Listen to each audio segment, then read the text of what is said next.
आंथ' फाइनालाव थांखानायसोब्रा बै मोननै पार्टिया दा सेमि फाइनालसो गेलेगासिनो दं मिथिबाय आंना फाइनाला जाखांखाबाय दस्रा पार्टि मोनसेजों दा मोननै बिसोर सेमि फाइनालनि थाखाय रेडि जागासिनो दं दा मोननैजों फाइनाल सोर थाङो फाइनालाव थांखानायसो आङो राजीब बांगाला फाइनालाव थांखानायसो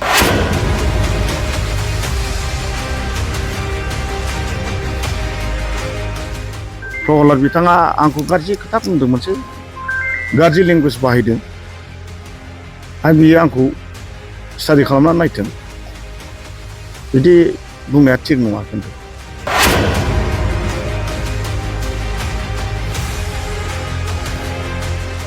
एथ'जित काहानि मा बेलाय माब्लानि आन्दलनखारि बेलाय जोङो उपेन्द्राखौ बानबोनाय मानसि थैनायाव हाखर फबनायाव सोर बानदों जों दाबोसो जोंहा दतमानि जारादन दङ कलबराय दं एक्स' बुदां दङ अरखि दं जों बाननाय मानसि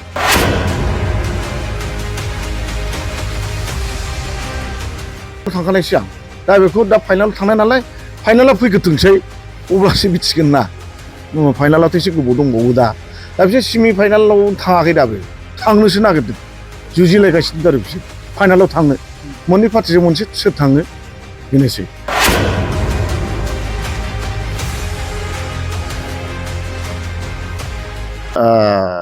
जोंहा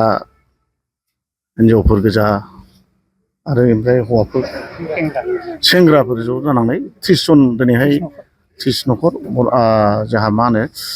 बंसिगाव प्राइमारि आन्दाराव थानाय गरामारि आरो गजाराम मराठी आरो गसकाटा बे मोनथामनि ज' जानानै बिथांमोना दिनैहाय 30 न'खर आंजों ज'यै जाफैदों बिथांमोना सिगाङावनो आंखौनो मदद होनानै फैखानाय मानसिफोर गोजा गासिबो रावबो नङा बिपिआवनो खाजोबमोन बिथांमोना दिनैहाय फिन बिथांमोना आंखौ गोसोखांदों फैदों आंबो नाजावनानै लादों थिग बिदिनो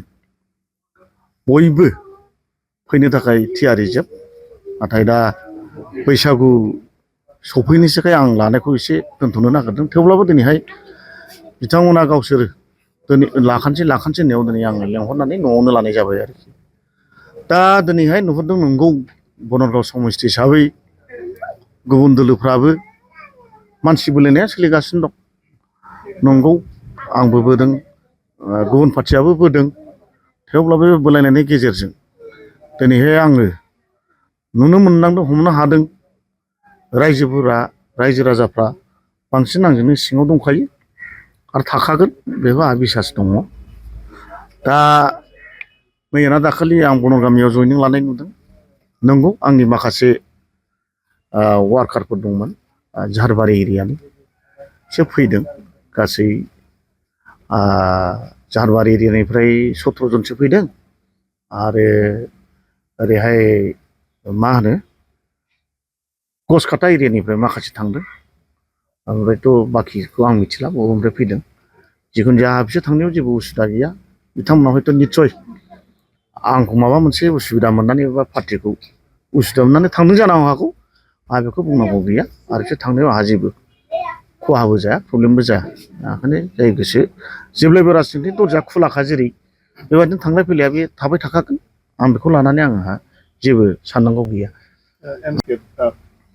बिजेपि दोलो नागारनानै इउपिपि दोलोआव जयेन जानायखौ नुनो मोनदों दा बिनि खोथाखौथ' आं मा बुंबावनो बिथाङा जेब्लाना आदाया जेनेबा आदाया जेब्ला रिजिगनेसन होदोंमोन अब्ला बियो जों लोगो हमनानै रायज्लायदोंमोन आदाया बुंदोंमोन दे आं जेरावबो थाङा आं दलरैनो थागोन होननानै नाथाय दा आं दाखालि नुनो मोनबाय आदा रया इउपिपिएल जयनिं जाहैबाय जाहैथों बे मा सिन्था धारा खालामनानै थांदों आं बेखौ मिथिया थांथों जेरै दरजा खुला जेब्ला थांखागोन बे थांनायाव आंहा जेबो बुंनांगौ गैया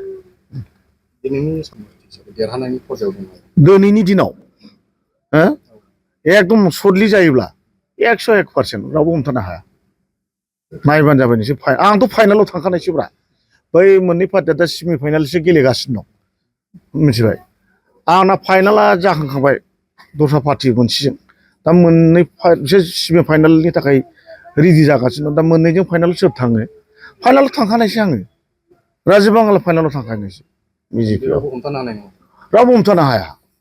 फाइनालाव थांखानायसै आं दा बेखौ दा फाइनालाव थांनाय नालाय फाइनाला फैग्रोथोंसै अब्लासो मिथिगोन ना फाइनालावथ' एसे गोबाव दंबावो दा बिसोर सेमि फाइनालाव थाङाखै दाबो थांनोसो नागिरदों जुजिलायगासिनो आरो बिसोर फाइनालाव थांनो मोननै पार्टिजों मोनसे सोर थाङो बेनोसै आं खोनादों जोंहा बिथां माबाया मा नाम होनोमोनलाय बनगामियाव मा नाम होनोमोनलाय जोंहा बे बिक्रम बिथाङा आंनि एसे गाज्रि भाबै बे खोथा बुंदों बेखौ आं खोनाजोब्बाय बे खोथाफ्राथ' दे बुंथों आंहा बेखौ खर' सानांगौ जेबो गैया जाय बुंदों बे गाव खर' गोनाङाथ' बिदि बाथ्रा बुङा आंहाथ' बेयाव थाफानाय मालाय मा जानो मेला मानसि दंनो बे सिङाव आंनो खिथाहरग्रा बे बिराद गाज्रि खोथा बुंदों आंखौ नायगोन आं बे आंखौ फेजेननो हायो नामा बनगामियाव फेजेनथों बे हायोबा बिक्रम नङा मा प्रहलाद सरि प्रहलाद मा नाम बेना टाइटेला आं बेखौ मिथिया बे प्रहलाद बिथाङा आंखौ गाज्रि खोथा बुंदों मोनसे गाज्रि लेंगुवेज बाहायदों आरो बियो आंखौ स्टाडि खालामनानै नायथों बिदि बुंनाया थिग नङा खिन्थु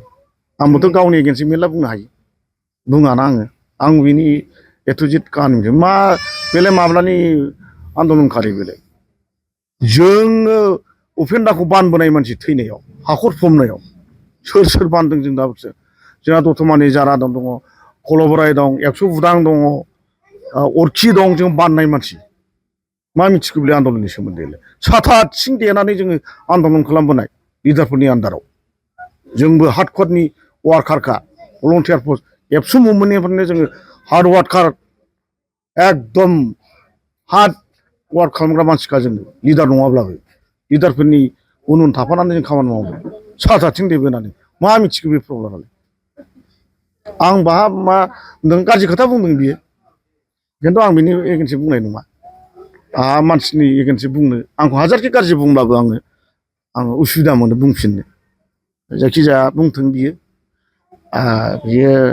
मिडियायाव बुङाखै बिथाङा बुंदों बियो सिङाव मिटिं जानायाव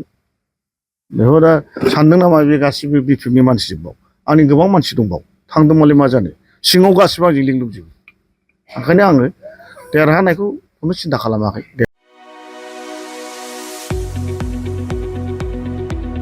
गुनगोनां गोजौ सोलोंथाइ लानो गोसो गुदुं फरायसाफोरनि थाखाय गोजोनथाव खौरां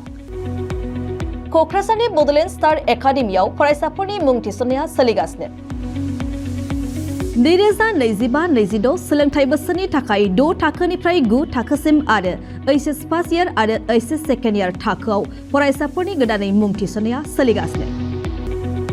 क'क्राझार सहरजों नांजाबनाय साहा फारसे साखाथि तितागुरियाव थानाय बड'लेण्ड स्टार एकाडेमि क'क्राझाराव बड' मिडियामनि 6 थाखोनिफ्राय 9 थाखोसिम साइन्स आर्ट्स कमार्स स्ट्रिमाव बड' आरो इंलिश मिडियामाव एचएस फार्स्ट इयार आरो एचएस सेकेन्ड इयार थाखोआव फरायसाफोरनि गोदानै मुं थिसननाया दासान्दि सोलिगासिनो दं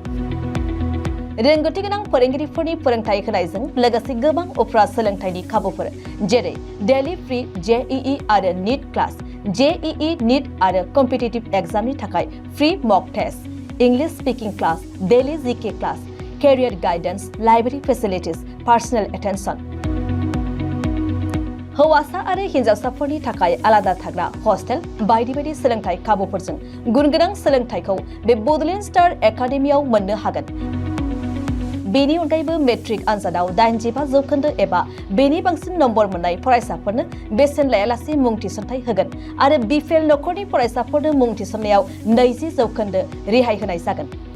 अब्ला मानोथो गोबाव खालामनो नोंथाङाबो गुनगोनां गोजौ सोलोंथाइ लानो थाखाय क'क्राझारनि बड'लेण्ड स्टार एकाडेमियाव मुं थिसननायनि खाबुखौ लादो बांसिनै मिन्थिनो थाखाय गाहायाव होनाय मबाइल नम्बराव फोनांजाब खालाम मबाइल नम्बर 7638008149